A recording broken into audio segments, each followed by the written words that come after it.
नमो अरिहन्ताणं नमो सिद्धाणं नमो आयर्याणं नमो वज्रायाणं नमो लोये सवसामूणं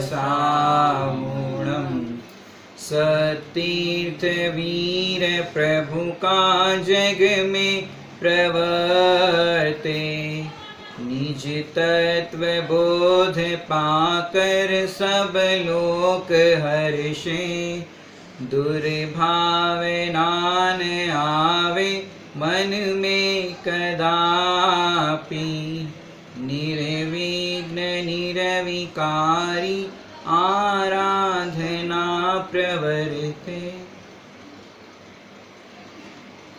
sir में यदि चोट लग जाए और 250 ग्राम यदि खून निकल जाए तो क्या होगा? जैसे इतना खून निकलने पर आदमी बेहोश हो जाता है क्योंकि सर में चोट लगी होती है, जो स्थान खून का रक्त का इस शरीर में है वैसा ही ये नए चक्र का स्थान इस पूरे द्वादशांग के अंदर है। क्योंकि इस द्वादशांग के अंदर से यदि नए कोई हटा दे तो आप कोई सा भी अनुयोग पढ़ो, चाहे प्रथमान योग हो, चरणान योग हो, द्रव्यान योग हो, कर्णान योग हो, आप एक लाइन नहीं समझ सकते। यदि इस नए चक्रों को समझना है तो सबसे पहले हमको एक एक नए किस अपेक्षा से क्या कहते हैं, पूरे द्वादशांग को समझने के लिए नए का ज्ञान बहुत ही अनिवार्य है। अभी अपन नए चक्र के अंदर दूसरे नंबर का नए जो अनुपचरित असद्भुत व्यवहार नए है उसकी चर्चा कर रहे थे। उसके अंदर हमने क्या बताया था, ये जो दूसरा नंबर का नए है उसमें अनुपचरित असद्भुत व्यवहार नए माने उसमें हमने बताया था दूध पानी की तरह है। जैसे आत्मा और शरीर एक क्षेत्र अवगाहन में रहते हैं, एक क्षेत्र में रहने पर भी, साथ साथ रहने पर भी आत्मा अलग है और शरीर अलग है, दोनों एक साथ रह रहे हैं लेकिन दोनों अलग अलग है। आत्मा और शरीर एक साथ रहते हैं तो ऐसा मिला जुला कहना ये व्यवहार है, और दोनों भिन्न भिन्न है ये है परमार्थ, ये वस्तु स्वरूप है, दोनों अलग अलग है। क्योंकि इस नए के अंदर देहाश्रित और कर्माश्रित दोनों बातें आएगी। दूसरे नंबर का विषय क्या है, एक तो शरीर की चर्चा आएगी जिसमें अपन ने 5 प्रकार के शरीर की चर्चा की बात की थी, और साथ में एक कर्म की बात आएगी। शरीर की एक्टिविटी का कर्ता कहना, कर्म के परिणमन का कर्ता कहना, ये दूसरे नंबर का विषय है। आपने ऐसा देखा होगा, सुना होगा, या हम जो समझते हैं ऐसा कहा जाए कि मैं अपने आंखों से ग्रंथ को पढ़ रहा हूँ, आंखों से ग्रंथ को पढ़ रहा हूँ, आंखों से जिनेंद्र भगवान के दर्शन किए, ऐसा हम कहते हैं। स्कूल में छोटे छोटे बच्चे पढ़ने के लिए जाते हैं तो उनको क्या पढ़ाया जाता है, बच्चों को, छोटे छोटे बच्चों को स्कूल में उनको ये पार्ट पढ़ाया जाता है, बॉडी पार्ट्स नाम का एक चैप्टर होता है। अब बॉडी पार्ट्स के चैप्टर में क्या पढ़ाते हैं कि ये हमारी मैन या वुमेन की बॉडी है, इस बॉडी के अंदर क्या पार्ट है, माने 5 इंद्रियों की बात चलती है, बच्चों को ये पढ़ाया जाता है। ये आइस है, ये ईयर्स है, ये माउथ, सब पढ़ाया जाता है बच्चों को। अब वहां पर ये बताया जाता है आंखों से देखते हैं, कानों से सुनते हैं। अब ये तो स्कूल की पढ़ाई हो गई। अब वही बच्चे को अपन पाठशाला भी भेजते हैं अपने जैन धर्म के संस्कार पढ़ने के लिए। अब वही बच्चा पाठशाला में जाए तो पाठशाला में पाठशाला की टीचर पढ़ाती है, हम आंखों से नहीं देखते, कानों से नहीं सुनते। अब ये क्या बात हो गई कि भैया ये बच्चा तो ये सुन करके एकदम टेंशन में आ जाता है। स्कूल में टीचर पूछे आंखों से क्या करते हो तो वहां बोलना पड़ता है देखते हैं, और पाठशाला की टीचर पूछे कि भैया आंखों से क्या करते हो तो भाई कहते हैं हम तो मात्र जानने देखने वाले, हम आंखों से नहीं देखते। तो ये प्रॉब्लम हो जाती है। ऐसे आप लोगों में से भी कुछ लोग ऐसे होंगे जो स्वाध्याय नहीं करते, शायद कोई पहली बार भी सुन रहा हो, और जिसको ज़्यादा स्वाध्याय नहीं हो तो उनको भी ये लगता होगा भाई आंखों से ही देखते हैं, कानों से ही तो सुनते हैं, हम ही दुकान चलाते हैं, हम ही घर को चलाते हैं, हम कार चलाते हैं, सबको ये लगता होगा। लेकिन आप जरा विचार करना, आज हम इस पे एनालिसिस करेंगे, क्योंकि 2 नंबर का जो नय है अनुपचरित असद्भुत व्यवहार नय, इसके अंदर क्या भेद विज्ञान करना है। ये नय देह का कर्ता कहेगा, देहाश्रित परिणति का कर्ता कहेगा, कर्मों के परिणमन का कर्ता कहेगा। लेकिन हमने पहले ही दिन बताया जैसा कहा जाए वैसा मानना नहीं, कहा तो जाएगा लेकिन मानना नहीं। आप लोगों से हम पूछते हैं कि आप लोग मुझे आंखों से देख रहे हो कि नहीं देख रहे हो? नहीं। नहीं देख रहे हो। आप लोग प्रवचन सुन रहे हो कि नहीं सुन रहे हो? कानों से सुन रहे हो कि नहीं सुन रहे हो? अब जितने लोग देख रहे होंगे उनको लगेगा भाई हम आंखों से ही तो देख रहे हैं, कानों से ही तो सुन रहे हैं, लेकिन नहीं। आप समझो आंखों से देख रहे हो तो कितनी देर तक देख रहे हो सकता है आपकी आंखें इस प्रवचन को देख रही हो, लेकिन आपका उपयोग, ज्ञान रूपी उपयोग कहीं और चला गया हो। प्रवचन आपके कानों तक पढ़ रहे हो, लेकिन बीच बीच में आपका उपयोग कहीं और चला गया हो। अब आपके कानों तक शब्द तो पढ़ रहे हैं, लेकिन समझ में कुछ नहीं आया, कभी क्या आया हमें पता नहीं चला। कई बार होता ना, अपन आवाज लगाते हैं, कुछ कहते हैं और भैया समझ में आया कि नहीं आया? अरे नहीं भैया फिर से बोलना क्या कहा। तो तब आपको क्यों समझ में नहीं आया? कानों तक तो शब्द पढ़े लेकिन समझ में नहीं आया। तो इसका मतलब क्या? हम आंखों से नहीं देखते, कानों से नहीं सुनते। ये तो बहुत अचरज वाली बात है। अब तक तो हम यही मानते थे आंखों से देखते हैं, कानों से सुनते हैं, और ये नहीं भी ऐसा ही कहता है, मैंने आंखों से देखा, कानों से सुना। लेकिन आप कह रहे हो जैसा कहा जाए वैसा मानना नहीं। तो करना क्या कि भैया आप खुद ही विचार करो, ये जो प्रवचन सुनते हो तब एक बार इस प्रवचन को आपने सुना, अब दोबारा इस प्रवचन को फिर से सुनो, तो आपको लगेगा अरे ये बात तो मैंने सुनी ही नहीं थी। अब आपने 1 घंटा प्रवचन को सुना और फिर दोबारा सुनते हो तो आपको क्यों ऐसा होता है? ये बात सुनी ही नहीं थी। अगर कानों से सुन सकते होते तो ये बात को पकड़ते ना कि हाँ भैया ये बात तो है, सुनी हुई है। लेकिन क्या होता है, बीच बीच में हमारा उपयोग कहीं चला जाता है। मान इसका मतलब क्या हुआ? कानों से नहीं सुनते, हम तो ज्ञान से सुनते हैं, ज्ञान से जानते हैं। अब ग्रंथ पढ़ते हो, कोई भी चीज पढ़ते हो, आपने एक पैराग्राफ पढ़ा, अब एक पैराग्राफ आपने पढ़ा, आंखों से भी देखा और पढ़ा, आपने आंखों से एक लाइन को पढ़ा। अब क्या हुआ कि आप दोबारा उसको पढ़ोगे तो आपको नया नया प्रमेय मिलेगा। अब आंखों से पढ़ने पर, आंखों से देखने पर यदि वो वस्तु आपको समझ में आ जाती है तो नया नया कहाँ से आ रहा है? वो उसी पैराग्राफ को पढ़ करके। इसका मतलब आंखों से देखने पर समझ में नहीं आता, कानों से सुनने पर समझ में नहीं आता। उस समय आपकी ज्ञान की योग्यता कैसी है, उस ज्ञान से समझ में आता है, उससे समझ में आता है। आप देखो एक जगह पर, एक दृष्टांत देते, एक जगह पर बोर्ड लगा हुआ था कि यहाँ पर पढ़ने वाला चश्मा मिलता है। क्या लिखा था? पढ़ने वाला चश्मा मिलता है। अब एक व्यक्ति वहाँ पर चला गया कि भाई हमको पढ़ना है, पढ़ने वाला चश्मा बताओ। तो उसने वहाँ पर क्या होता है कि पहले चश्मा देने से पहले वो वहाँ पर आपको ABCD या अ ब क ऐसा लिखा हुआ होता है, जो भाषा जहाँ जो राज्य में जो भाषा चल रही हो वैसा लिखा रहता है।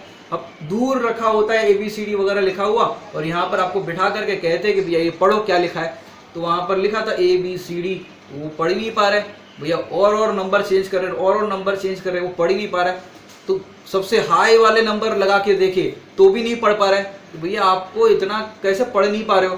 बोले इतना ABCD आपको इतना पास कर दिया, इतना नज़दीक कर दिया, तो भी आप पढ़ क्यों नहीं पा रहे? बोले आपने ही तो बोला यहाँ पर पढ़ने वाला चश्मा मिलता है, मैं अनपढ़ हूँ। अब अनपढ़ व्यक्ति को कौन से नंबर वाला चश्मा दो तो वो पढ़ पाएगा? समझ में आ रही बात? ऐसे ये बाहर की जो चीजें हैं, हम सुनना पढ़ना ये सब चाहते हैं, ये कैसे समझ में आता है? ज्ञान से समझ में आता है। अब उसको उस भाषा का ही ज्ञान नहीं हो तो कौन सा चश्मा ला करके दे कि वो समझ पाएगा? कि उसमें समझ में नहीं आता। तो भैया चश्मे से तो समझ में आता है कि नहीं आता? तो भैया चश्मे से तो समझ में नहीं आता, आंखों से भी समझ में नहीं आता, आंखों से भी देख नहीं सकते, चश्मे से तो देख ही नहीं सकते और आंखों से भी नहीं देख सकते।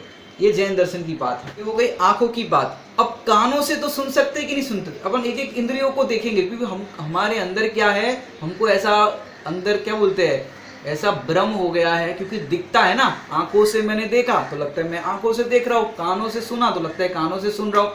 लेकिन ये भ्रम तोड़ने लायक है। हमको लगता है कानों से सुन रहे हो। अब कानों से सुनना, देखो कानों से सुनते हो ऐसा कहा जाता है, ये है व्यवहार, कहने में भी आपत्ति नहीं है, लेकिन हमको लगता क्या है उसी से करें। क्योंकि देखो देखने का काम है दर्शन गुण का और जानने का काम है ज्ञान गुण का। अब ये ज्ञान और दर्शन के काम को हम क्या मानते हैं? वे कानों से सुना, आंखों से देखा, इस तरह का हम मान लेते हैं। जैसे आपको दृष्टांत देकर के समझाते हैं। आपने एरोप्लेन देखा होगा, एरोप्लेन आकाश के अंदर, आसमान में एरोप्लेन जो होता है, एरोप्लेन कितना दिखाई देता है? छोटा या बड़ा? छोटा सा दिखाई देता है। अब ये छोटा है कि बड़ा है? बड़ा है। अब देखोगे तो आपको तो छोटा लगेगा। अब बताओ इस छोटे एरोप्लेन छोटा नहीं है, बड़ा है, ये किसने निर्णय किया? ये ज्ञान ने निर्णय किया। इसका मतलब क्या हुआ कि आंखें धोखा देती है और ज्ञान धोखे से बचाता है। समझ में आ रही कि नहीं आ रही बात? आंखें धोखा देती, आंख तो कह रहा है छोटा सा हवाई जहाज है, लेकिन ज्ञान कह रहा है नहीं बड़ा है हवाई जहाज, इसमें तो कम से कम 500 लोग बैठे होंगे, इतना बड़ा हवाई जहाज है। तो ऐसे ये ज्ञान है वो धोखे से बचाता है, 5 इंद्रियां धोखा देती है। ऐसे कान के अंदर आप सुनो, मम्मी ने कहा बेटा बारिश हो रही है, बारिश में खेलने मत जाना, अगर तू खेलने के लिए गया तो तेरी टांगे तोड़ दूंगी, तुझे घर में आने नहीं दूंगी, मार डालूंगी। अब मम्मी ने ऐसा ऐसा बोल दिया, अब बताओ वो बच्चा क्या करेगा? अब बच्चे तो बच्चे, और मम्मी जैसे ही किचन में गई, बच्चा खेलने के लिए चला गया। अब खेलने के लिए बच्चा गया और खेल भी लिया, अब बताओ वो बच्चा घर आएगा कि नहीं आएगा? आएगा। अब मम्मी ने कहा कि बेटा बारिश में गया तो तेरी टांगे तोड़ दूंगी, मार डालूंगी, ऐसा ऐसा मम्मी ने कहा। अब बेटा घर आएगा कि नहीं आएगा? आएगा। अब सोचो ऐसी धमकी किसी गुंडे ने दी होती कि मैं तुझे मार डालूंगा, तेरी हड्डी पसली एक कर दूंगा, तो लड़का क्या करता? नहीं जाएगा। नहीं, वो पुलिस में कंप्लेन कराता कि मेरे को इस गुंडे ने जान से मारने की धमकी दी है, अपनी सुरक्षा के लिए पुलिस में कंप्लेन कराता। अब मम्मी ने ऐसा डायलॉग बोला कि मैं तुझे मार डालूंगी, टांगे तोड़ दूंगी। आज तक किसी लड़के ने, किसी बच्चे ने ऐसा किया होगा, पुलिस में कंप्लेन कराई हो, एफआरआई कराई हो कि नहीं? वो भले ही मम्मी ने कहा और उसने कानों से सुना, सुनने पर भी जैसा मम्मी ने कहा वैसा मानता नहीं है। होता है कि नहीं होता? सबके साथ ये घटना घटी होगी, मम्मी चाहे जैसा कहती है लेकिन बेटा वैसा मानता नहीं है। ऐसे ये कान है, अगर ऐसा मान ले तो क्या होगा? तो पूरे विश्व के अंदर कितनी बड़ी आपत्ति आ जाएगी कि अपने लोग है, माता पिता है, पति पत्नी है, आपस में नोक झोंक होती है, कहाँ सुनी हो जाती, तो ऐसा कहने में आ जाता है, लेकिन वैसा कोई सुन करके मानता नहीं है। जैसा कहा जाए वैसा मानना नहीं। क्यों? 5 इंद्रियां धोखा देती है, कान धोखा देते हैं, ज्ञान धोखे से बचाता है। ये हमने आंखों की बात की, कान की बात की। अब रसना इंद्रिय का देखो, आप लोग जो भी चीज खाते हो, जैसे आपने एक रसगुल्ला खाया, अब रसगुल्ला खाने के बाद क्या होता है? आपको टेस्ट अच्छा लगा, रसगुल्ला अच्छा लगा। अब जैसे ही आप रसगुल्ले का टेस्ट करते हो या कोई भी चीज का टेस्ट करते हो, तो तुरंत आपका ज्ञान क्या कहता है? अरे ये उस दिन जैसा नहीं है, अरे ये तो उस दिन जैसा है। अब उस दिन जो खाया था वो तो खा के हजम भी हो गया, अब उसकी वर्तमान में सत्ता भी नहीं है। लेकिन अभी वर्तमान में जो रसगुल्ला खा रहे हो, तो आप क्या कैलकुलेशन करते हो? उस दिन जैसा है, उस दिन जैसा नहीं। अब वो रसगुल्ला है क्या, है कहाँ? अगर रसना इंद्रिय से खाया वो तो हजम भी हो गया, लेकिन आपके ज्ञान में रसगुल्ला अभी भी मौजूद है, उस दिन जैसा। कैसे कैलकुलेशन हो जाता है? ये ज्ञान से हम उस रसगुल्ले का सेवन करते हैं या हम उस रसगुल्ले को खाते हैं, ये ज्ञान से करते हैं। और तो और रसगुल्ले में से आनंद नहीं आता। पहले नंबर के अंदर हमने भेद विज्ञान कराया था, रसगुल्ला है 1 नंबर का विषय। मैंने रसगुल्ला खाया, ये 1 नंबर का विषय। मैंने मुख से, हाथों से रसगुल्ला खाया, ये 2 नंबर का विषय। लेकिन भैया 1 नंबर से भी आपने रसगुल्ला नहीं खाया, ये कहने में आया। 2 नंबर से भी कहते हैं हाथों से रसगुल्ला खाया, मुख से रसगुल्ला खाया, ये सब कहना है, व्यवहार है। लेकिन तुमने कहाँ खाया? तुम तो कौन हो? आत्मा। हमने रसगुल्ले को नहीं खाया। अब रसगुल्ले को खा करके आपको 1 रसगुल्ला खाया, 2 रसगुल्ला खाया तो अच्छा लगा। अब 4था रसगुल्ला आप खा रहे हो, और जिसके यहाँ पार्टी में, शादी में गए और उसने कहा, मुख में रसगुल्ला डाला ही है जस्ट, और सामने वाले ने कहा खा ले भुक्कड़ खा ले। अब बताओ, मुख में रसगुल्ला जो रखा हुआ है, 4था रसगुल्ला, कितना आनंद आएगा खाने का? अगर रसगुल्ले में से आनंद आता होता तो उस समय भी आनंद आना चाहिए। इसका मतलब क्या है? रसगुल्ले में से आनंद नहीं आता। जब आपका मूड अच्छा हो, स्वास्थ्य अच्छा हो, तब वो खाने की चीज भी अच्छी लगती है, उसमें से स्वाद नहीं आता। वो तो आपके मूड पे डिपेंड करता है। पत्नी अच्छी होती है कि बुरी होती है? कि पत्नी अच्छी भी नहीं होती, बुरी भी नहीं होती। जितने टाइम तक आपका मूड अच्छा है, पत्नी अच्छी लगती है। मूड खराब है तो पत्नी बुरी लगती है। ऐसे बच्चों में भी कौन सा बच्चा अच्छा, गुड बॉय की बैड बॉय? कि जिस टाइम पे आपका मूड अच्छा है, समझो बच्चे ने क्रिकेट खेल रहा है और किसी का शीशा तोड़ के आया, और उस दिन आपका 10 लाख का फायदा हुआ, और मम्मी ने कंप्लेन की कि आने दे तेरे पापा को, और तेरे को बराबर करती हूँ। अब पापा को 10 लाख का फायदा हुआ, और मम्मी ने कहा कि बेटा देखो छुट्टियों में कितने शीशे तोड़ रहा है, पड़ोसी का फिर से शीशा तोड़ के आया। अब पापा कहेंगे अब वो शीशा नहीं तोड़ेगा तो तुम तोड़ोगी? अरे कोई बात नहीं, दे देना उनको शीशा ला करके। अब देखो पापा का मूड अच्छा है, 10 लाख का फायदा हुआ है, तो पापा बच्चे पे गुस्सा नहीं कर रहे। तो ये मूड पे डिपेंड करता है। माने सुखी दुखी हम परद्रव्य को मानते हैं, लेकिन उसके कारण सुख दुख नहीं है। और तो और आपको बताए, ये 5 इंद्रियां जो है वो डेड है। डेड है मतलब क्या? वो इंद्रियों से आत्मा जानता ही नहीं है। इंद्रिया वर्तमान में भी हमें जानने में मदद नहीं करती। कैसे नहीं करती? कि जैसे आप रात को सोते हो, ठंड के दिन हो, ठंड के दिनों में पूरा कमरा आपने बंद करके रखा है, और तो और आपने 2-3 रजाएं ओढ़ के रखी है ठंड के दिनों में, आंखें भी आपकी बिल्कुल बंद है।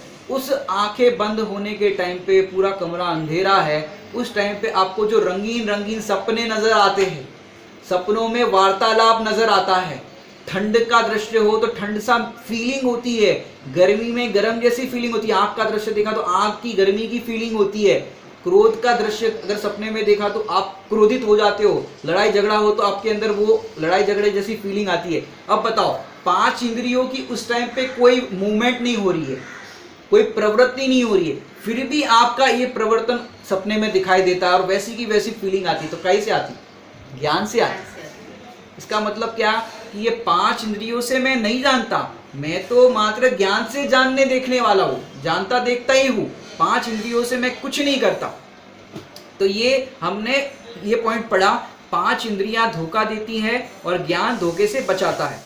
और ये 5 इंद्रियां जो है, इस 5 इंद्रियों से ऐसा भेद विज्ञान करना है हमें, क्योंकि ये शरीर है और शरीर की ये 5 इंद्रियां है, क्योंकि ये इंद्रियां है वो जानने के लिए समर्थ, हमारे लिए समर्थ नहीं है। ये ज्ञान ही स्वयं समर्थ है कि विश्व को जान सकता है। ये 5 इंद्रियों से पराधीन नहीं है, ये तो स्वाधीन ज्ञान है। अगर पराधीन होता तो हम इंद्रियों पे डिपेंड हो जाते, लेकिन ये तो स्वाधीन ज्ञान है, हम अपनी स्वाधीनता से जानते हैं। इसलिए भैया 5 इंद्रियों की या शरीर की महिमा नहीं है, महिमा तो ज्ञान की है, और ये ज्ञान की महिमा हमें नहीं आती। जिस समय आपको इस ज्ञान स्वभाव की महिमा आएगी, उसी समय आप सुखी हो जाओगे। और अब तक क्या है, इस देह की महिमा आती है तो हमको लगता है भैया चलो मंदिर चलो, भैया पैरों में दर्द है, चल नहीं पाते हैं, भैया स्वाध्याय करो, अरे आंखें दुख जाती है, अरे भैया प्रवचन सुनो, अरे भैया सुनाई नहीं पड़ता। तो ये अपन क्या समझते, भैया धर्म करना, स्वाध्याय करना पराधीन हो गया, डिपेंडेंट हो गया। लेकिन धर्म करने के लिए इंद्रियों की पराधीनता नहीं है, ये तो स्वाधीनता है। अभी हम आपको बताएंगे कैसी स्वाधीनता है। लेकिन ज्ञानी इन 5 इंद्रियों से नहीं जानते, अपने ज्ञान से ही जानते। ऐसा उनको जब विश्वास आता है, और ऐसा विश्वास होने पर, श्रद्धा न होने पर, उनको ये 5 इंद्रियों का रस जो है, उनके प्रति जो संबंध भाव था वो ढीला पड़ जाता है, क्योंकि ज्ञान की महिमा है ना। ज्ञान की महिमा आने पर ये 5 इंद्रियों के रस, आपने सुना होगा, जब आत्म अनुभव आवे तब और कछु न सुहावे, रस नीरस हो जाए तत्क्षण अक्ष विषय नहीं भावे। अक्ष माने इंद्रिया, 5 इंद्रियों के विषय तब सुहाते नहीं, उनको तब ऐसा लगता है आनंद भोगों में नहीं निश्चय परम श्रद्धान है, आनंद का सागर स्वयं शुद्धात्मा भगवान है। ऐसा अंदर में आनंद आता है। जब आनंद अंदर में देखा तो आनंद अंदर से प्राप्त होगा, और उसे प्राप्त करने के लिए किसी की जरूरत नहीं है। और ऐसा स्वाधीन अनुभव करने पर समाधि होती। इंद्रियों की पराधीनता देखने वाले को, इंद्रियों का लक्ष्य करने वाले को समाधि नहीं होती। इंद्रियातीत, अतीन्द्रिय गायक स्वभाव का अनुभव करने पर समाधि होती। अब कैसे समाधि होती उसकी भी चर्चा करेंगे अपन धीरे धीरे। ये जो इंद्रियों की अपन चर्चा कर रहे थे, एक बार राजकोट के अंदर पूज्य गुरुदेव श्री प्रवचन सार जी की 172 नंबर की गाथा, जो अलिंग ग्रहण के 20 बोल के नाम से जानी जाती है, गुरुदेव श्री का पहले 2 बोल है, पहले 2 बोल पर चर्चा चल रही थी। आत्मा इंद्रियों से नहीं जानता, इंद्रियों से जानने में नहीं आता, और इंद्रियों की ऐसी गुरुदेव श्री कह रहे थे कि तू पराधीन अनुभव करता है, इंद्रियों से जानने में नहीं आता। ऐसे धुआंधार प्रवचन गुरुदेव श्री के हो रहे थे और श्रोता लोग शांति से सुन रहे थे। अब एक श्रोता को अंदर में हुआ, साहेब अभी हम प्रवचन सुनने आए, यदि हमारे पैर अच्छे नहीं चल रहे होते, आंखें अच्छी नहीं चल रही होती, कान बराबर सुनाई नहीं पड़ते होते, तो हम कैसे सुन पाते। श्रोता ने क्या कहा, साहेब आना मड़ी होत तो गुरुदेव श्री बोले हम सिद्ध होते। अपन को तो कोई प्रश्न पूछे तो अपन कहे भैया हाँ ठीक है, व्यवहार से मिली है, सहयोग में है। और गुरुदेव श्री क्या बोले, अगर ये 5 इंद्रियां नहीं मिली होती तो हम सिद्ध होते। सिद्धों को कौन सी इंद्रियां होती है? अरे देह से भिन्न होते हैं, माने देह ही नहीं होता वहां पर, अशरीरी सिद्ध भगवान होते। तो गुरुदेव जी की एक अजब ही उनकी थी अध्यात्म का ऐसा जोर और ऐसी परिणति, तुरंत जवाब निकला, हम सिद्ध होते। और दूसरी भाषा में कहे तो तुम्हें मिली ही कहाँ है कि जिस इंद्रियों की तू बात कर रहा है, आंखें कान ये सब तुझे मिली कहाँ है, आत्मा के पास है ही कहाँ तो उसकी चिंता करे। तो ऐसी बात है, ये इंद्रियों से नहीं जानता, इंद्रियों से जानने में नहीं आता। और इस देह से थोड़ा अपन भेद विज्ञान करते हैं। बड़े पंडित जी ने एक बहुत सुंदर रचना लिखी, वहां पर उन्होंने सुंदर बात लिखी, जब देह ही अपनी नहीं परिवार फिर कैसा, पर का कर तत्व है नहीं फिर भार हो कैसा। देखो इसके अंदर दोनों नए आ गए। पहला क्या वाक्य लिखा, जब देह ही अपनी नहीं परिवार फिर कैसा। पहले में नक्की करो ये देह तुम्हारी है कि नहीं। जब देह ही अपनी नहीं है, दूसरे नंबर का जो विषय है शरीर, वो शरीर ही अपना नहीं है, तो परिवार फिर कैसा। एक नंबर को भी उड़ा दिया कि भैया वो एक नंबर की जो सामग्री है, परिवार है, चेतन अचेतन पदार्थ है, वो तेरे में कहाँ है। देह ही अपनी नहीं तो परिवार फिर तेरा कहाँ से आ गया। क्योंकि पहले तू अगर अपने आप को देह रूप अनुभव करेगा तो परिवार खड़ा होगा, क्योंकि जितने भी संयोग है वो देहाश्रित है। अब शरीर ही तेरा नहीं तो कौन पिता, कौन माता, कौन कुटुंबी, कौन सा घर, किसका मकान, किसकी दुकान। जब शरीर ही मेरा नहीं है तो शरीर से जितने भी संबंध वाले थे सब हट गए। पहले नंबर में तो उसको रख लिया, पहले नंबर में उससे भेद विज्ञान कर दिया। दूसरे में कहा देह ही तेरी नहीं है, तो परिवार को भी छोड़ दिया, देह को भी छोड़ दिया। अब छोड़ दिया ये कहने की बात है, जिस भूमिका में जो होगा वो कहा जाएगा, कहना जानना, लेकिन मानना नहीं। मूल बात तो ये, घर गृहस्थी में रहोगे, पत्नी है, बच्चे, इस तरह के कथन होंगे, दुकान मेरी है, हमने पहले दिन चर्चा की थी पहले नए के अंदर। लेकिन यहाँ तो अनुभूति की बात कर रहे हैं। श्रद्धान क्या रखना, अंदर में मान्यता क्या रखना कि ये मेरे नहीं है। ऊपर से भले ही कह दो, लेकिन अंदर में तो भेद विज्ञान ये रखना, भैया ये मेरे नहीं है, मैं उसका नहीं। देखो और बताते आपको, कहा तो ऐसा जाएगा। देखो ऐसे तो कहते हैं कि सामने साधर्मी के लिए ऐसा भाव दीपिका जी ग्रंथ के अंदर लिखा गया कि साधर्मी की रक्षा के लिए प्राण हूँ देवे, कि अपने प्राण भी त्यागने पड़े तो साधर्मी की रक्षा के लिए दे देना। फिर भैया अपना धर्म, ये अपना धर्म हो गया, क्योंकि साधर्मी वात्सल्य है, जिसको एक साधर्मी पना जिसके प्रति है, उसके तूने प्राण बचाने के लिए अपने प्राण भी दे दिए तो भी तेरा धर्म हो गया। धर्म हो गया मतलब ये व्यवहार धर्म की बात चल रही है। देखा जाए तो व्यवहार कैसा जीवन होता है साधर्मी का, इसकी बात चल रही है। देखो भैया, और ये तो बाहर के व्यवहार की बात आप सुनते भी हो, इतने दिनों से सुन भी रहे हो। और दूसरा आपको पता है अंदर मान्यता कैसी रखनी, हम ना किसी के कोई ना हमारा, झूठा है जग का व्यवहारा। हम ना किसी के कोई ना हमारा, ये अंदर में मान्यता रखना। क्यों? दुखी नहीं होना हो तो, क्योंकि अगर आपकी मान्यता ऐसी होगी हम तुम्हारे तुम हमारे, और ऐसा ही श्रद्धान होगा और ज़रूरत पड़ने पर सामने वाला तुम्हारा साथ नहीं देगा तो दुखी होंगे। क्यों? अपना माना था, अपना माना और सामने वाला मदद नहीं करता, तुम्हें रिस्पॉन्स नहीं देता तो तुम दुखी होते हो। यहाँ तो कह रहे हैं भैया पाप का उदय हो, कर्मों की भी चर्चा करेंगे, तो अपना शरीर साथ नहीं देता। जैसे मुझे प्रवचन करना हो और प्रवचन करने का जिस टाइम पे नंबर आए उस टाइम पे गला खराब हो, अब बताओ कौन को दोष दे, किसको दोष दे। मैंने पाप का उदय हो अपना, तो अपना शरीर साथ नहीं देता। आपको किसी काम में भाग लेना हो, कोई जगह जाना हो आना हो, अब शरीर ही साथ नहीं तो क्या जाओगे। अब छोटे छोटे बच्चे होते हैं, कहीं पर शादी में जाना हो, पार्टी में जाना हो, तो बच्चों को एक एक्साइटमेंट होता है कि वहाँ पर बढ़िया भोजन खाने मिलेगा, बढ़िया ये करने मिलेगा। और जिस दिन जाना है उस दिन ही तबीयत खराब हो गई, अब बताओ क्या होगा। कि उदय खराब हो आपका तो फिर वो चीज़ प्राप्त नहीं होती, तो किसको दोष दे। देह ही अपनी नहीं परिवार फिर कैसा। अब देखो बहुत सुंदर यहाँ पे भेद विज्ञान है कि देह मेरी नहीं है समझो, या देह मैं नहीं हूँ, चार बातें लगाना। देह रूप अनुभव करना ये एकत्व, देह मेरा है ये ममत्व, इस देह की परिणति का प्रवृत्ति का मैं करता हूँ ये कर्तृत्व, इस देह से मैं भोगता हूँ ये भोक्तत्व, और मैं तो मात्र जानता हूँ ये ज्ञातत्व। अपन ने 5 बिंदु पे चर्चा की थी। तो यहाँ पर क्या कहना है, देह में हुई नहीं तो जन्म किसका। ये लोग बर्थडे मनाते हैं, मेरा जन्मदिन है, पार्टी करते हैं, बर्थडे मनाते हैं। और तो और पति पत्नी के अंदर देखो, अगर पति पत्नी का बर्थडे भूल जाए फिर देखो क्या आफत होती है। कितने झगड़े होते हैं कि तुम मेरा बर्थडे भूल गए। कि भैया देह में नहीं हूँ तो जन्मदिन किसका? ये देह में नहीं हूँ तो इस देह को सजाने का भाव भी नहीं आएगा।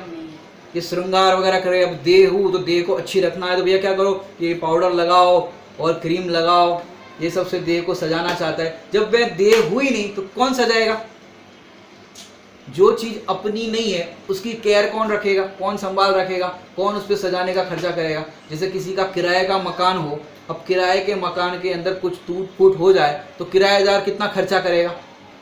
कि किराएदार नहीं करेगा, भाई मकान मालिक जाने, हमें क्या करना है।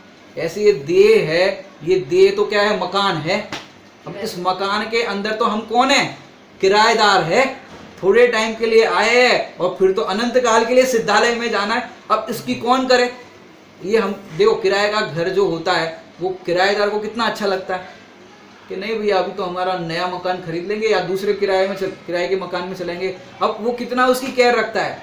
ऐसे भैया ये देह है, वो किराए का मकान है और किराए के मकान में क्या करना, और इसको तुम क्रीम लगाते हो, पाउडर लगाते हो अच्छा दिखाने के लिए। बड़े पंडित साहब ने मंगल श्रृंगार में कितना सुंदर लिखा, क्रीम और पाउडर मुख को उज्ज्वल नहीं मलिन बनाता है, हो साम्य भाव जिस चेहरे पर वह चेहरा शोभा पाता है। आपने कितना ही क्रीम पाउडर लगा दिया और अंदर अंदर कषाय की अग्नि जल रही है, क्रोध अंदर में झलक आपका प्रकट है। अब बताओ वो क्रीम और पाउडर लगाने पर अंदर का क्रोध छुपा सकते हो? नहीं। और जिस चेहरे पर साम्य भाव है, कोई क्रीम नहीं है, कोई पाउडर नहीं है, लेकिन आपके मुख से एकदम प्रसन्नता झलक रही है, आपके अंदर आनंद झर रहा है। देखो मुनिराज, देखो जंगलों के अंदर मुनिराज का शरीर पसीना होता है, धूल मिट्टी उड़ करके आके चिपकती है, काला मटमैला शरीर हो जाता है, लेकिन उनके चेहरे पर जो तेज झलकता है, उनके जो अंदर आनंद प्रकट हुआ है, उसकी आनंद का मुखारविंद पर जो तेज झलकता है, प्रसन्नता झलकती है, उसके सामने क्या है? हो साम्य भाव जिस चेहरे पर वह चेहरा शोभा पाता है। तो चेहरा शोभा तो उससे पाता है, और हम क्या करते हैं, क्रीम और पाउडर लगा के अपने चेहरे को सुंदर बनाना चाहते हैं।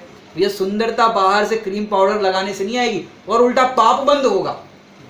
वो क्रीम देखो, अब फेयर एंड लवली और इस तरह की क्रीमें आती है, ये सब एनिमल फैट से बनती है, ये सब प्राणियों के अंदर से चर्बियों से उस तरह से बनाया जाता है, और हम वो उसको लगा करके अपने शरीर को सजाते हैं। तो वह इस तन को सजाने लायक नहीं है।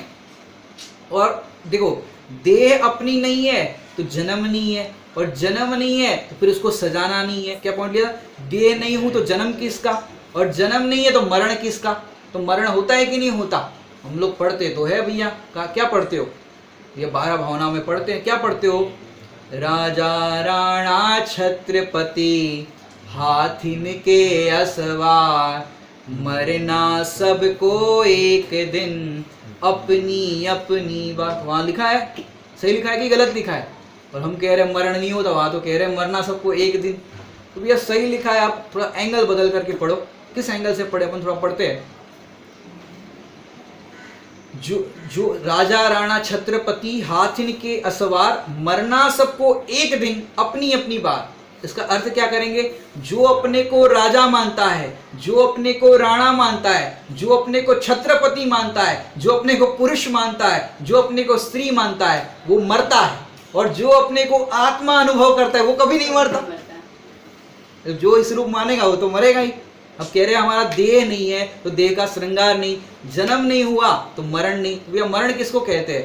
कि भैया मरण इसको कहते हैं only change dress and address, इसका नाम है मरण। सरल परिभाषा बताई, ओनली चेंज क्या? ड्रेस और एड्रेस, इतना सा बदलता है, इसका नाम है मरण।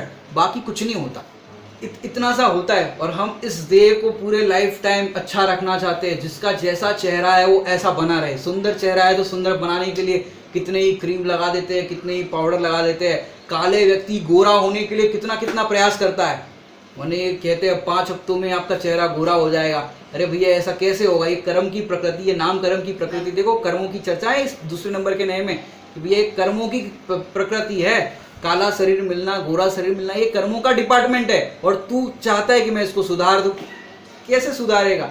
अरे भैया, भैंस को फेयर एंड लवली के ड्रम में डुबाओ, बोलो काली भैंस सफेद हो जाएगी? ये नहीं हो सकती। तो इस देह को सजाना ही क्यों? और तो और ब्यूटी पार्लर में जाते हैं, अनेक प्रकार के अनाप शनाप खर्चे करते हैं, फिर भी देखो और क्या मानते हैं अपने को, मैं सुंदर लग रहा हूँ। अरे भैया, वो सुंदरता नहीं है। और अपन बात करते हैं बड़े पंडित जी साहब की जो पूजन है, पूजनों के अंदर भी देखो कितना अध्यात्म भरा होता है, कितने भेद विज्ञान की बातें लिखी होती है। पंचबालियती की पूजन है, उस पंचबालियती की पूजन की स्थापना के अंदर बहुत सुंदर बात लिखी इस प्रसंग के अंदर।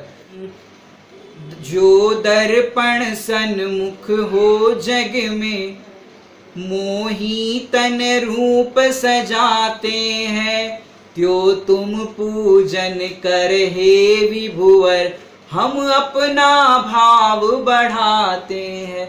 दर्पण सन्मुख जाकर के लोग दर्पण के सामने क्या करते हैं? अपना तन रूप सजाते हैं, सब लिपा पोती करते हैं, अपना स्वरूप जिसको जो लगता है शरीर को सजाते हैं। और ज्ञानी जन भगवान के सन्मुख जाते हैं तो भगवान को भी प्रतिबिंब समान कहा गया है, दर्पण कहा गया है कि भैया वो एकदम दर्पण कैसा होता है? स्वच्छ और निर्मल होता है। ऐसे भगवान भी कैसे है? स्वच्छ और निर्मल है। और उनके अंदर हम अपना प्रतिबिंब देखें तो क्या होता है? हम अपना भाव बढ़ाते हैं। भैया हमारे अंदर ये कमी है, इस कमी को दूर करें तो हम भी उनके जैसे स्वच्छ व निर्मल हो जाए। लेकिन करते क्या है? मोही जन अपने तन को सजाते हैं और ज्ञानी अपने स्वरूप को सजाते हैं और अपना भाव बढ़ाते हैं। ऐसे तो ज्ञानियों का चिंतन होता है, ज्ञानियों की दृष्टि होती है। जब अब देह में नहीं हूँ तो फिर इस देह के लक्ष्य से हमको क्या लगता है कि भाई मैं तो काला हूँ, मैं तो सांवला हूँ, और गोरा होता है उसको देख करके ऐसा लगता है भाई मैं भी ऐसा गोरा होता तो अच्छा। किसी की सुंदर आवाज़ देख करके आपको लगता होगा भैया मेरी भी ऐसी सुंदर आवाज़ होती। किसी की कोई कला देख करके लगता है कि मेरा भी ऐसा होता। तो भैया हम क्या चाहते हैं? हम इससे शरीर की डिमांड कर रहे हैं जो हम है ही नहीं। और उसको अब बताओ कौन सा शरीर अच्छा है? काला शरीर अच्छा कि गोरा शरीर अच्छा? भैया एक भी शरीर अच्छा नहीं है। काले वाले का भी शरीर कैसा और गोरे वाले का शरीर भी कैसा। काले वाले का भी शरीर असुचि है, गोरे वाले का शरीर भी असुचि है। और दूसरे नंबर पर मूल बात करें तो शरीर तेरा है ही का। और आवाज़ अच्छी हो जाए तो क्या होगा तेरा? ये तेरा शरीर है नहीं और तू क्या करता है? ऐसा होता तो अच्छा, वैसा होता तो अच्छा, ऐसे अनेक द्रव्य परावर्तन कर देता है। और तो और अभी लॉकडाउन चल रहा है तो कई लोग सोच रहे होंगे कि भैया लॉकडाउन नहीं होता, ये समर वैकेशन के अंदर हमारा प्लान था हम फलानी जगह घूमने जाएंगे, फलानी जगह ऐसे घूमने जाते तो अच्छा होता, और हमारा प्लान पूरा बिगड़ गया, फलानी जगह अब इसी चिंता में अगर आपकी आयु पूरी हो जाए और फिर उसी जगह जा कर के जैसे कर्म किए हो वैसे में घूमना पड़े, सोचो। तो ऐसे जीव कितने क्षेत्र परावर्तन करता है, ऐसे पांच तरह के परावर्तन करता है इस देह के लक्ष्य से। मैंने ऐसी देह पाना चाहता है, ऐसी आवाज़ पाना चाहता है, ऐसा रूप पाना चाहता है, ऐसे कितने भाव बांध लेता है। और जिसने ऐसा स्वीकार किया कि मैं तो इस देह से भिन्न चैतन्य परमात्मा हूँ, और ऐसा अनुभव करने पर देह ही नहीं मिलती। कितना सुंदर सोचो, देह मिलती है तो दुख खड़ा होता है, देह मिलते हैं तो कुटुंब परिवार सब सहयोग खड़े होते हैं, देह मिलती है तो देह के रोग भी, ये कोरोना जैसे रोग भी दुख देते हैं। लेकिन देह में नहीं हूँ ऐसा अनुभव करने पर अनंत काल के लिए अशरीरी दशा। बोलो घाटे का सौदा करते आए अब तक।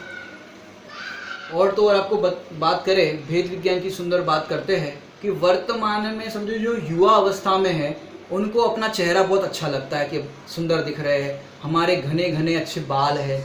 अब क्या होता है, देह का परिणाम तो देहाश्रित है, हमारे अनुसार तो देह चलती नहीं। अब जिसको देह में एकत्व, ममत्व, कर्तत्व, भोक्तत्व बुद्धि है वो कभी समाधि नहीं कर सकता। क्यों? अभी जिसने सोचा कि मेरा शरीर बहुत सुंदर है, मेरे घने बाल है, अब देह का परिणमन होगा। अब घने बाल को देख करके अपने आप को अट्रैक्टिव समझते थे, अब देखो आजकल के युवा वर्ग के बच्चों को देखो, लड़कों को देखो, तो सर के बाल गायब हो रहे हैं, आधा चांद नजर आ रहा है सबका। अब जिसने शरीर के अंदर सुख बुद्धि मानी होगी, बालों से अपना सब कुछ माना होगा, अब बाल उड़ गए तो क्या होगा? दुखी होगा, सब कुछ चला गया मेरा, कितने अच्छे बाल थे, पहले तो मैं कितना सुंदर दिखता था। और कोई कहेगा भैया आधा सेल्फी लेते हैं, तो बोले 1 मिनट रुकना भैया मैं तेरा कैप पहन लेता हूँ। मैंने जो आधा चांद है वो दिखाने में भी शर्म आती है।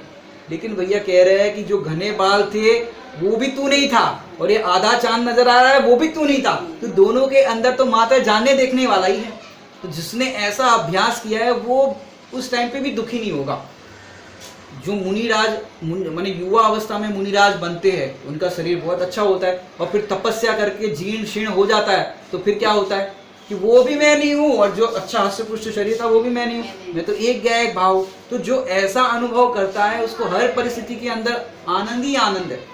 क्योंकि देखो, समाधि करने के लिए विचार करने लायक है। आज अपनी आंखें अच्छी है, कान अच्छे है, तो हमको बढ़िया सब लगता है।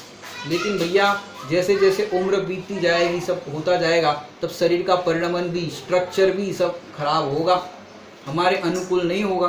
तो उस टाइम पे बताओ क्या करोगे? क्योंकि जिसने देहाश्रित धर्म माना है वो दुखी होगा कि मेरी अभी आंखें अच्छी नहीं है, आंखें अच्छी होती तो मैं भगवान के दर्शन कर पाता, कान अच्छे होते तो मैं जिनवाणी की बात सुन पाता। आप किसी की समाधि चल रही हो या बेड रेस्ट पे पड़े हो तो उनको कभी मिलने जाओ, उनसे पूछो क्या फील कर रहे हो, और उनसे शिक्षा लो। माने 100 ग्रंथ 1000 ग्रंथों का सारे किसी की समाधि कराना, क्योंकि उसके जीवन से आपको जितना सीखने मिलेगा, वैराग्य प्रकट होगा, ज्ञान प्रकट होगा, उतना ग्रंथों को पढ़ने पर नहीं होगा। क्योंकि ये जीवन लाइव अपने को ज्ञान और वैराग्य की प्राप्ति होती है। अब उस टाइम पे कोई बेड रेस्ट पे पड़ा हो, उससे पूछो, अब कहेंगे भैया आंखें अच्छी नहीं है, आंखें अच्छी होती तो हम भगवान के दर्शन करते, कान अच्छे होते तो जिनवाणी को सुनते, पैर अच्छे होते तो चल करके तीर्थ यात्रा करते। अब ऐसा आप सुन करके आए तो आप क्या फील करोगे? बताओ, आप क्या चाहोगे? भैया हमारी समाधि बढ़िया होनी चाहिए, अंत समय तक हमारी आंखें अच्छी चलनी चाहिए, कान अच्छे चलने चाहिए। लगेगा कि नहीं लगेगा? लेकिन ये गलत बात क्यों है कि आपकी आंखें अच्छी होगी तब भगवान के दर्शन कितनी देर तक करोगे? You are cheating with yourself. तुम अपने साथ चीटिंग कर रहे हो। क्यों? आंखें अच्छी होती तो आप 1 घंटा भगवान के दर्शन करते, बाकी 23 घंटा क्या करते? टीवी देखते और सब चीजें देखते। कान अच्छे चलते तो 1 घंटा प्रवचन सुनते, बाकी टाइम क्या करते? 2 घंटा सुनते, ज्यादा से ज्यादा 3 घंटा 4 घंटा सुनते, बाकी टाइम विकता सुनते, औरों की सब बातें सुनते। अब बताओ, अब नहीं है तो अच्छा है कि बुरा है?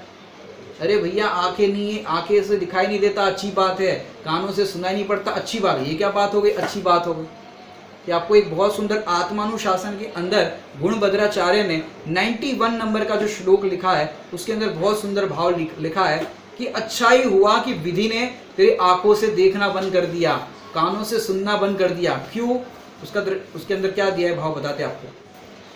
तिरस्कार में वचन न सुनना पड़े, अतः बहरे हैं कान, नींद दशा नहीं देख सके, इसलिए नेत्र में अंधापन। कि अच्छा ही हुआ कि ये कानों से सुनाई नहीं पड़ता, नहीं तो बुढ़ापे में तिरस्कार में वचन सुनने पड़ते। अब घर गृहस्थी में के अंदर समझो बहू बेटा अनुकूल नहीं होते या नहीं हुए तो तिरस्कार में वचन सुनना पड़ते। अरे कितना खास रही हो, कितना खास रहे हो, कितना हमको सुना, माने कैसे भी आपको वचन सुनने पड़ते बुढ़ापे के अंदर।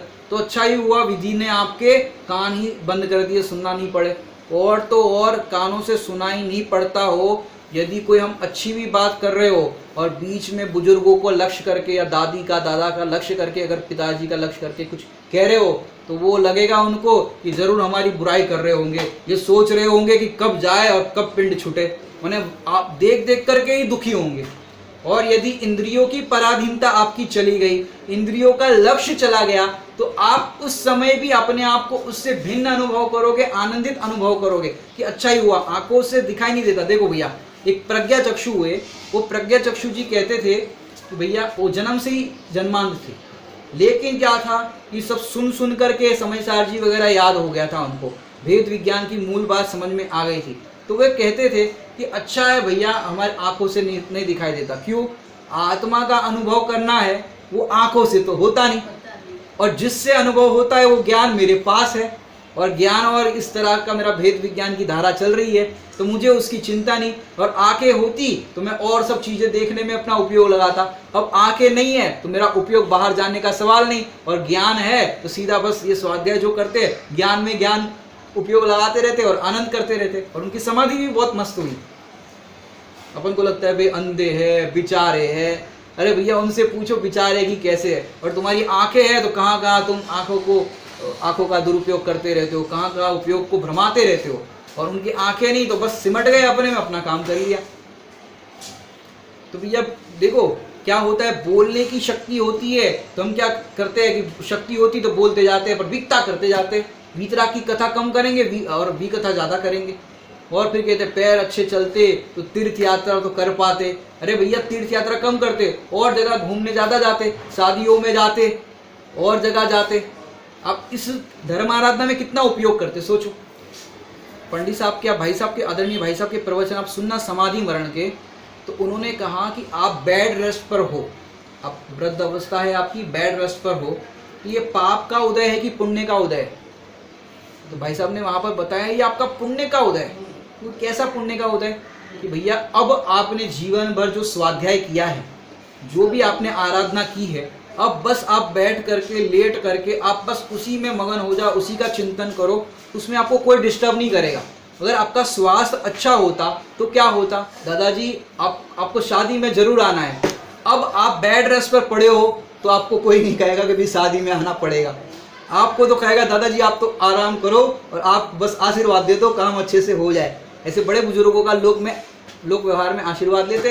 अब आपको कोई शादी में नहीं बुलाएगा, और कोई मर गया, कुछ बात हो गई, वहाँ नहीं बुलाएगा, और जितने भी आपके गृहस्थी के काम होते हैं वहाँ कोई नहीं बुलाएगा आपको। मतलब किसी भी काम में कोई डिस्टर्ब नहीं करेगा। आप उस समय जो जीवन भर आपने स्वाध्याय किया है, आराधना की है, भेद विज्ञान किया है, जो जो जीवन की घटनाएं घटी है, उन सब से भेद विज्ञान का अवसर आपको, पूरा टाइम आपके लिए है। सोचो। और अपन क्या सोचते हैं कि भैया देखो मंदिर तक नहीं जा पा रहे, स्वाध्याय प्रवचन सुनने नहीं आ पा रहे, बेड रेस्ट पर पड़े हैं। हम ये नहीं चाहते कि आपकी ऐसी दशा हो, लेकिन हो जाए तो आप किस तरह से आप पुण्य का उदय अनुभव करें। नहीं तो लोग पाप का उदय अनुभव करते हैं, हम बिस्तर पर पड़े हैं, कुछ कर नहीं पा रहे हैं, दुखी अनुभव कर रहे हैं। तो उस दुखी रूप अनुभव ना करें, आर्त ध्यान परिणाम ना करें, तो ये पॉजिटिव पॉइंट है विचार करने का कि उस समय भी आप अपना काम करने में समर्थ हो, क्योंकि उस टाइम पे तो कोई डिस्टर्ब कर ही नहीं रहा है ना। और काम में तो आपको कोई डिस्टर्ब भी करता, या तो आप अच्छे, आपका अच्छा सब चल रहा होता, शरीर का स्वास्थ्य, तो क्या होता, सवेरे उठ से अरे दादाजी एक काम, पापा जी एक काम करो, बेटे को स्कूल की बस आएगी, आप बस स्टैंड तक छोड़ के आ जाओ, फिर वहाँ से मंदिर चले आ जाना, फिर वापस आते हुए सब्जी ले आना, फिर ये करना, फिर वो करना, वो हमको ऑफिस के लिए लेट हो रहा है, आप लाइट बिल भर के आना, आप तो घर में ही बैठे हो, आपको क्या काम है। तो आप और सब कामों में उलझ जाते, और अब तो आप सब काम से निर्भर हो गए, और अब तो बस एक ज्ञान को ज्ञायक में जोड़ना एक ही काम है। बस आप तो पूरे टाइम के लिए अपना स्वरूप देखने के लिए, अपने स्वरूप का विचार करने के लिए, चिंतन मनन के लिए, वैराग्य के लिए पूरा समय आपके पास है। ये अच्छी बात है कि बुरी बात है? तो उसके अंदर भी आप भेद विज्ञान इस तरह से कर सकते हो। लेकिन हम क्या करते हैं भैया, हमारी अंत समय तक अपनी आंखें अच्छी चले, कान अच्छे चले, सब कुछ बढ़िया चले। किस लिए कहते तो है भैया, भगवान के दर्शन के लिए, और तो और कान किसके लिए, स्वाध्याय के लिए। अब हम कितना आंखों का प्रयोग भगवान के दर्शन के लिए करेंगे, कितना प्रवचन सुनने के लिए, स्वाध्याय विद्रा की कथा सुनने के लिए करेंगे, और बाकी समय उसमें लगाएंगे। ये हम अपने साथ चीटिंग कर रहे हैं। तो इसका विचार करना, ये देह का अच्छा परिणमन हो रहा है देह से धर्म साधन करने के लिए। हालांकि देह से धर्म साधन नहीं होता, धर्म साधन तो धर्मी के आश्रय से होता है। देह तो क्या है, देह तो निमित्त मात्र है, संयोग में है, लेकिन मैं तो उससे भिन्न त्रिकाली ज्ञायक परमात्मा हूँ। ऐसा अनुभव करने पर और उसमें लीनता करने पर समाधि होती है। ऐसे हम सबकी भी समाधि हो। इस मंगल भावना से विराम लेते हैं। ओम नमः।